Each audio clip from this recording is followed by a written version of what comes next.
Bismillahirrahmanirrahim. Assalamualaikum warahmatullahi wabarakatuh. Hai, perkenalkan nama saya Hani Hidayatus Saputri dengan NIM 19 10 70 10 125. Perkenalkan, nama saya Zidni Askia Nur Salsabila dengan nomor NIM 19 10 70 10 136. Saya Akidatul Nusaibah Anis dengan NIM 19 10 70 10 10 9. Baik, untuk yang pertama, pengertian akhlakul karimah. Dari sudut kebahasaan, akhlak berasal dari bahasa Arab, yaitu isim masdar atau bentuk infinitifnya dari kata akhlaqo, yukhliku, ikhlakon, sesuai dengan timbangan wazan sulasi, mazid af'ala yuf'ilu if'alan, yang berarti as-sayyijah, perangai, at-tabi'ah atau kelakuan, tabiat, watak dasar, dan al-adat, kebiasaan atau kelaziman, al-muru'ah, peradaban yang baik, serta ad-din, agama. Akhlak sendiri secara terminologi berarti perangai atau tabiat atau sistem perilaku yang dibuat manusia. Akhlak secara kebahasaan bisa baik dan buruk tergantung pada tata nilai yang dipakai secara landasannya. Meskipun secara sosiologis di Indonesia, akhlak memiliki konotasi sehingga orang yang berakhlak berarti orang yang berakhlak baik. Selanjutnya, menurut beberapa pakar aspek terminologi, diantaranya yang pertama Ibnu Maskawi. Menurut Ibnu Maskawi, akhlak adalah keadaan jiwa seseorang yang mendorong untuk melakukan perbuatan-perbuatan tanpa melalui pertimbangan pikiran. Yang kedua, menurut Imam Ghazali, akhlak adalah suatu sifat yang tertanam dalam jiwa yang daripadanya timbul perbuatan-perbuatan secara mudah dengan tidak memerlukan pertimbangan pemikiran. Yang selanjutnya, menurut Ibrahim Anis, akhlak adalah sifat yang tertanam dalam jiwa yang melahirkan bermacam-macam perbuatan, baik atau buruk tanpa membutuhkan pemikiran dan pertimbangan. Baik, selanjutnya pembagian akhlakul karimah.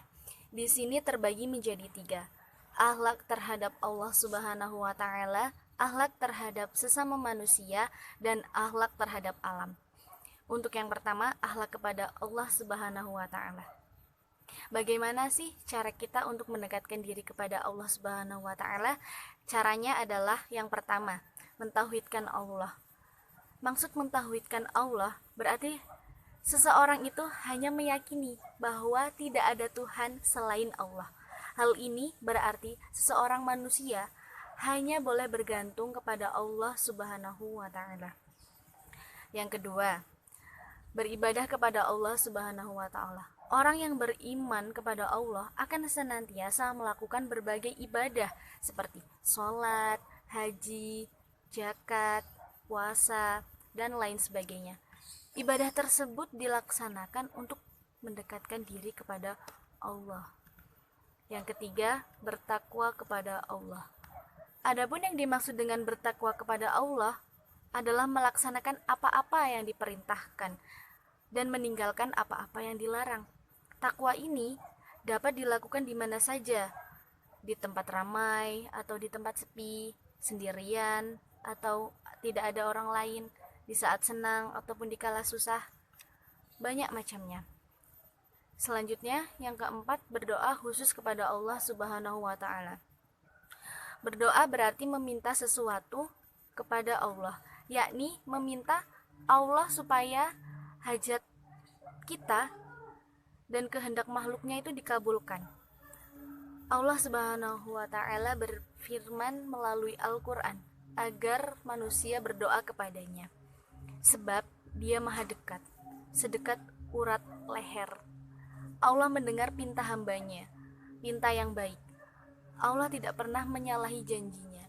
Oleh karena itu, kita harus bersungguh-sungguh dalam memohon doa dan dengan bertawakal. Selain itu, kita juga harus berdoa dengan hati yang yakin dan mantap. Bertawakal adalah berusaha dengan berdoa dan bertindak. Bila ada orang yang menganggap dirinya bertawakal karena selalu berdoa kepada Allah, tetapi ia tidak mau bekerja mencari apa yang telah diminta dalam doanya, maka hal itu tidak dapat disebut dengan tawakal. Oleh karena itu, kita harus senantiasa berusaha dan berdoa agar apa yang kita harapkan terwujud. Selanjutnya, zikrullah atau berzikir. Zikir yaitu banyak ingat kepada Allah Subhanahu wa taala. Memperbanyak mengingat Allah baik di waktu lapang maupun di waktu sempit, baik itu waktu sehat maupun waktu sakit. Kita sebagai hamba Allah harus senantiasa memperbanyak zikir, karena dengan berzikir kita akan senantiasa selalu mengingat Allah dan dekat dengan Allah. Selanjutnya, bertawakal. Maksud tawakal di sini ialah berserah diri kepada Allah dan menerima apa saja yang telah ditentukannya, tetapi dengan cara ikhtiar atau berusaha sekuat tenaga disertai dengan doa, karena doa yang kita panjatkan harus diiringi dengan usaha. Bertawakal adalah berusaha dengan berdoa dan bertindak. Bila ada orang yang menganggap dirinya bertawakal karena selalu berdoa kepada Allah, tetapi ia tidak mau bekerja mencari apa yang telah diminta dalam doanya, maka hal itu tidak dapat disebut sebagai tawakal. Oleh karena itu, kita harus senantiasa berusaha dan berdoa agar apa yang kita harapkan dapat terwujud. Baik, selanjutnya adalah bersabar. Sabar artinya tahan menderita dari hal-hal yang negatif ataupun hal-hal yang positif. Ali bin Abi Thalib berkata, sabar itu ada dua, sabar atas apa-apa yang tidak engkau sukai dan sabar atas apa-apa yang engkau sukai. Sabar juga dapat diartikan menahan diri dari hawa nafsu yang selalu ingin bersenang-senang. Sabar sendiri dibagi menjadi tiga, sabar meninggalkan larangan agama, sabar menjalankan perintah agama, dan sabar dalam menghadapi cobaan dan ujian dari Allah Subhanahu wa taala. Selanjutnya, bersyukur kepada Allah. Syukur itu apa sih?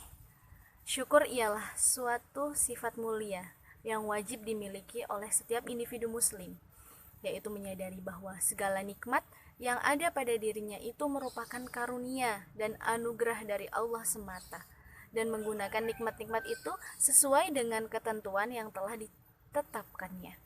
Syukur berarti menggunakan segala nikmat karunia Allah Subhanahu wa taala menurut batas-batas yang telah ditetapkan. Selanjutnya, akhlak terhadap sesama manusia.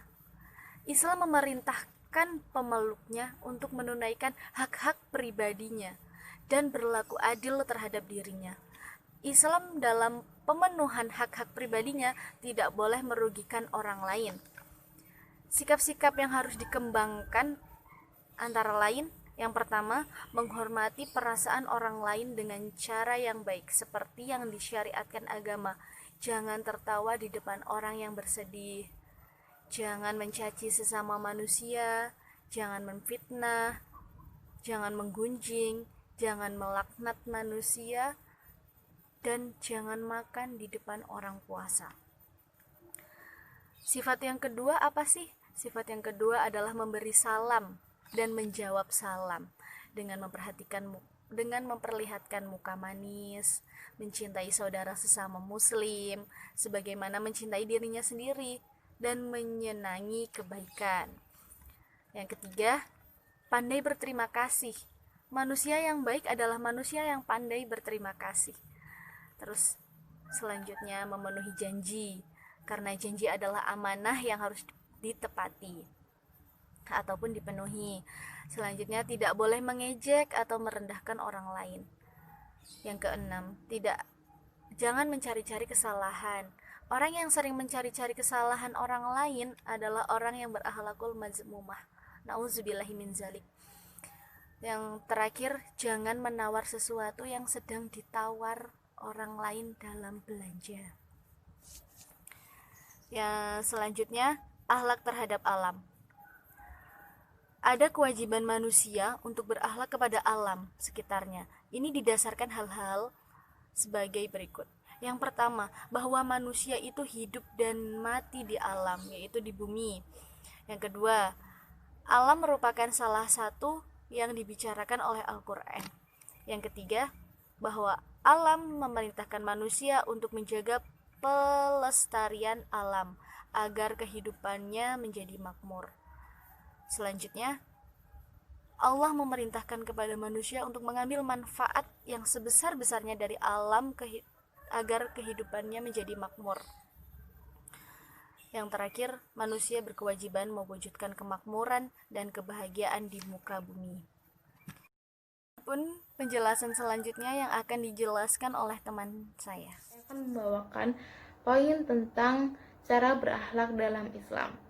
Jadi yang pertama itu ada cara berakhlak kepada Allah Subhanahu wa taala. Jadi bagaimana sih kita tuh bisa berakhlak kepada Allah tuh dengan cara seperti apa?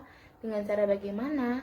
Kita bisa melalui perbuatan dan perkataan yang terpuji. Contohnya seperti kalau perkataan itu seperti kita tuh selalu mengucapkan Asmaul Husna, selalu berzikir, terus selalu bertasbih dan lain sebagainya. Dan kalau misalkan bertingkah laku yang terpuji itu seperti taat dan patuh kepadanya dan selalu mengerjakan apa yang diperintahkan dan menjauhi segala larangannya. Dan kita tuh bisa melalui dengan cara ibadah seperti sholat, puasa, dan lain sebagainya juga. Jadi dengan cara beribadah seperti itu kita bisa digolongkan atau termasuk ke dalam orang-orang yang berakhlak kepada Allah Subhanahu wa taala, seperti itu. Jadi yang kedua itu ada cara berakhlak kepada Rasulullah Shallallahu Alaihi Wasallam. Jadi ada beberapa macam cara berakhlak kepada Rasulullah itu. Yang pertama itu ada ridho dan beriman kepada Rasulullah itu dengan cara mengakui kerasulannya dan menerima dan mengamalkan juga segala ajaran yang telah disampaikannya, seperti itu. Jadi yang kedua itu ada mentaati dan mengikuti Rasulullah, karena barang siapa yang menaati Rasulullah berarti juga telah menaati Allah Subhanahu wa taala. Jadi maka siapa saja yang telah melakukan hal tersebut, maka mereka termasuk orang-orang yang mulia dan memiliki derajat yang tinggi, sehingga Allah memudahkannya dalam mengampuni dosa-dosanya gitu. Jadi yang poin ketiga itu ada mencintai dan memuliakan Rasulullah dengan cara sesering mungkin kita bersalawat dan salam kepadanya. Dan yang terakhir itu ada melanjutkan misi Rasulullah, yaitu dengan cara bagaimana? Dengan cara menyebarluaskan dan menegakkan nilai-nilai Islam seperti berdakwah, amar ma'ruf nahi munkar, yaitu memerintah atau mengajak yang baik dan mencegah kepada hal yang tidak baik atau yang buruk. Jadi yang poin ketiga itu ada cara berakhlak kepada diri sendiri. Di dalam Islam itu telah mengajarkan manusia itu agar dapat menjaga diri dan jasmani maupun rohaninya.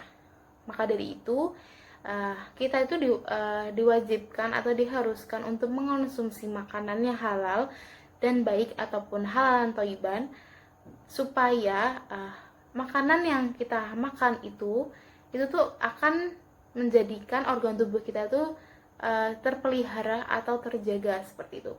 Begitupun sebaliknya, jika kita mengonsumsi makanan yang haram atau tidak halal dan dengan cara yang tidak baik, maka kita telah merusak diri kita sendiri. Akal dan jiwa pun juga harus dipelihara, dijaga, dan disucikan supaya kita tuh tertutup oleh pikiran yang kotor. Maka dengan begitu kita bisa menjadi orang yang beruntung. Maksudnya itu selamat hidup di dunia hingga di akhirat. Poin yang keempat atau yang terakhir yaitu ada cara berakhlak kepada orang tua. Diwajibkan dan diharuskan untuk berbuat baik kepada kedua orang tua atau yang disebut dengan birrul walidain, itu dengan cara mendoakan mereka setiap saat dan patuh kepada kedua orang tua, terutama kepada ibu, karena ibu sangat berjasa bagi kehidupan kita. Karena ibu telah mengandung, menyusui, mengasuh kita dengan penuh rasa kasih sayang. Dengan tangan ibu itu sangat ajaib, karena dengan begitu sentuhan kasihnya itu dapat membawa ke surga Firdaus. Ingat sabda Nabi Muhammad SAW bahwa surga ada di bawah telapak kaki ibu. Dan juga begitu pun dengan ayah. Ayah adalah sosok pria yang sangat hebat karena beliau telah bekerja keras untuk menafkahi keluarganya dan mendidik anak-anaknya supaya menjadi anak-anak yang hebat di masa depannya. Poin yang keempat itu ada perintah untuk berakhlakul karimah. Karena Allah telah berfirman dalam Quran surat Al-A'raf ayat ke-199, yaitu Bismillahirrahmanirrahim, khudil afwa wa'mur bil 'urfi wa'rid 'anil jahil. Artinya yaitu jadilah engkau pemaaf dan suruhlah orang yang mengerjakan yang ma'ruf serta berpalinglah daripada orang-orang yang bodoh. Ada 3 hal yang memerintahkan kita untuk berakhlakul karimah di dalam ayat ini. Yang pertama ada kata khudhil afwa, yaitu maafkanlah. Maka memerintahkan kita untuk memaafkan orang yang bersalah, menyambung tali silaturahmi kepada saudara yang memutuskannya, memperbaiki hubungan dengan orang lain, memaafkan orang yang menyakiti kita dan lain sebagainya. Walaupun begitu, meskipun itu terasa berat, tapi selalu diiringi lillahi ta'ala. Kalimat ini juga mengandung segala bentuk memaafkan dan bersabar terhadap orang lain. Kata yang kedua itu ada wa'mur bil 'urfi, yaitu suruhlah orang mengerjakan yang ma'ruf atau yang baik.